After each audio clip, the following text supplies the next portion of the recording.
All right, thank you very much. I'm very honored to be here. Muchas. Thank you, Justice Linares and the justices. I mean, thank you, the Constitutional Court. It's an amazing conference, and it just shows how much the people care about the Constitutional Court. I have to admit, when I arrived and I understood that I'm going to speak in front of 1,500 people, I was a bit panicked. But now that I realize it's only 1,000 people, I'm much more relaxed. I will talk about the doctrine, the Unconstitutional Constitutional Amendments Doctrine, or the Colombian version of Constitutional Replacement Doctrine, but we'll focus on its weaknesses, precisely following what the distinguished professors have mentioned, the era of populism and democratic decay. And the paper basically is divided into three parts. I'll talk about the utilities and advantages of the doctrine and its ability to protect democracy, but then I'll focus on the weaknesses during era of democratic erosion. And finally, I will try to maybe suggest three routes to overcome these challenges. So I'll begin with precisely the words of Professor Ginsburg. In recent years, the world is experiencing the crisis of constitutional democracies. We see populist leaders abusing constitutional mechanisms in order to erode the democratic order. Now, this erosion is a process of incremental, but ultimately substantial decay in various principles of the democratic order, such as separation of powers, fundamental rights, competitive elections, the rule of law. Tom, in his book, mentioned Hungary, Poland, Venezuela as examples for such state. And this is a fantastic book, I must add. Now, while authoritarian leaders in the past were assumed to be hostile towards constitutions and constitutionalism because they perceived them as limiting their powers, nowadays the populist regimes use constitutional law precisely to advance their goals. And this has been described by David Landau as abusive constitutionalism. And the central mechanism at the service of those leaders is formal constitutional amendments, especially with relatively flexible amendment procedures such as Hungary. Now, as constitutional amendments are being used or abused as a tool by populist leaders, the doctrine, excuse me if I say the doctrine instead of the doctrine of unconstitutional constitutional amendments every time. The doctrine, according to which the power to amend the Constitution does not include the power to destroy the Constitution and replace it with a new one, can prima facie function as a useful tool to protect democracy. And we can talk about some examples. I mean, in various countries around the world, the doctrine has proven to be indeed a useful stop sign or a speed bump against constitutional amendments aiming to erode the democratic order. India, during Indira Gandhi's emergency period. Belize, very recently. Taiwan, Uganda. Just a few months ago, the Ugandan Constitutional Court invalidated constitutional amendments that were attempting to extend the term of the legislators themselves from 5 to 7 years, using the Indian basic structure doctrine. So we can see that courts can indeed play an important role in protecting democracy. And I agree, I think that the third consecutive term, the Colombian case, is indeed a useful example. But is it enough? Is the doctrine perfect? I think that not. I think that the doctrine suffers from several inherent limits or weaknesses in an era of democratic erosion that we are now witnessing. The first one deals with incrementalism. Nowadays, as Professor Ginsburg stated, democratic breakdowns occur not by an immediate break, a sudden suspension or destruction of the Constitution, a coup d'etat, but by elected governments using, abusing, and subverting the democratic institutions themselves. One of the prime elements of this democratic erosion is its incrementalism. It is typically an aggregative process made up of many small measures that are rarely frontal assaults on the basic principles of the constitutional order, if you look at each one of them separately. However, they have this aggregated effect where the whole is greater than the sum of its parts, if you like.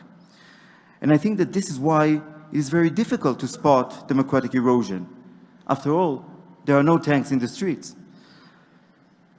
And I think this is the main reason why the doctrine and its utility is limited. The doctrine aims to prevent revolutionary constitutional amendments. It aims to preserve the core identity of the constitutional order, and accordingly, it allows for an incremental, gradual crumbling of the constitutional order or its basic principles. Therefore, it is almost useless against democratic erosion. The assassins of democracy use legal, subtle, and gradual means to kill it, and the doctrine helplessly stands aside, witnessing this assassination. The second problem is constitutional replacement.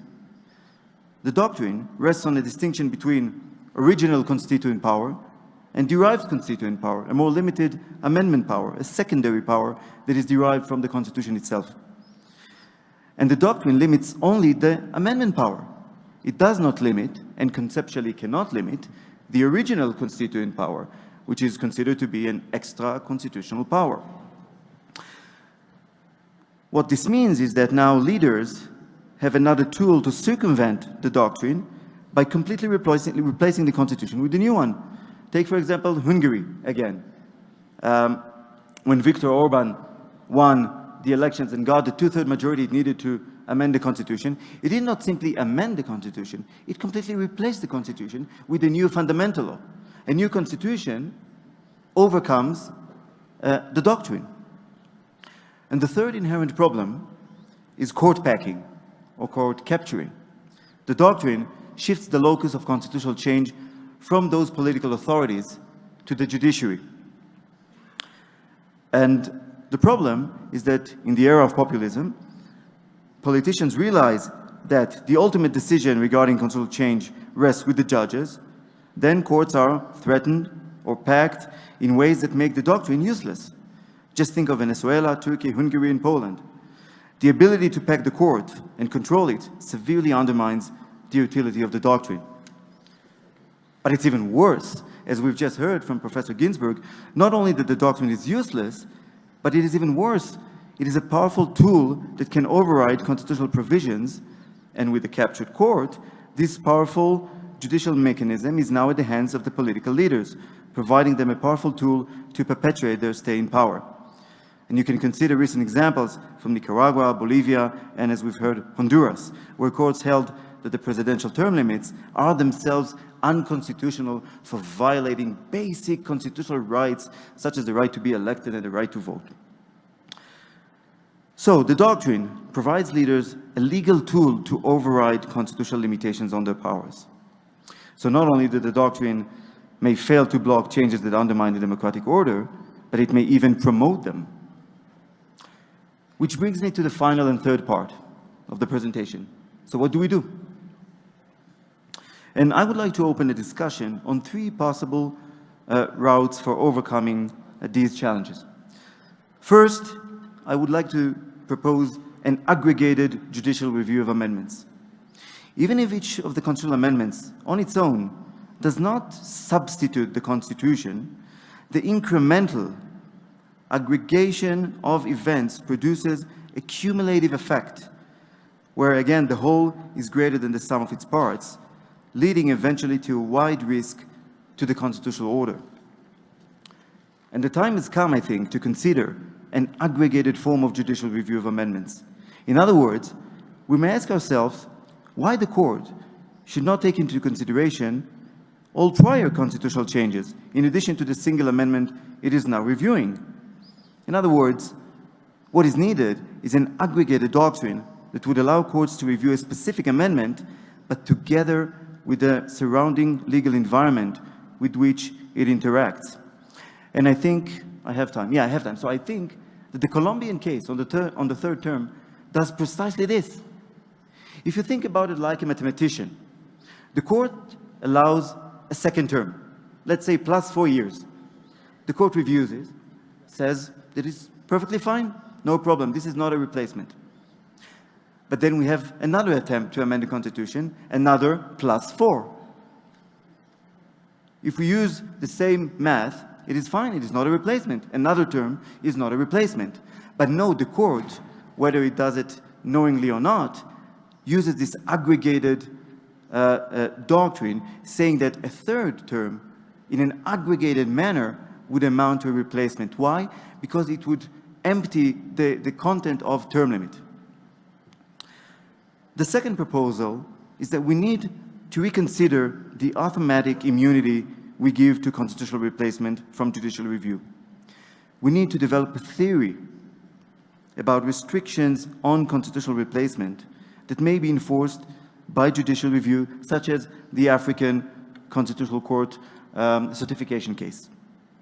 One way to do it would be to define a proper, or to try to define what is a proper or a legitimate exercise of constituent power. Something that Professor Vicky Jackson and Carlos Bernal recently suggested. And the third proposal is the following.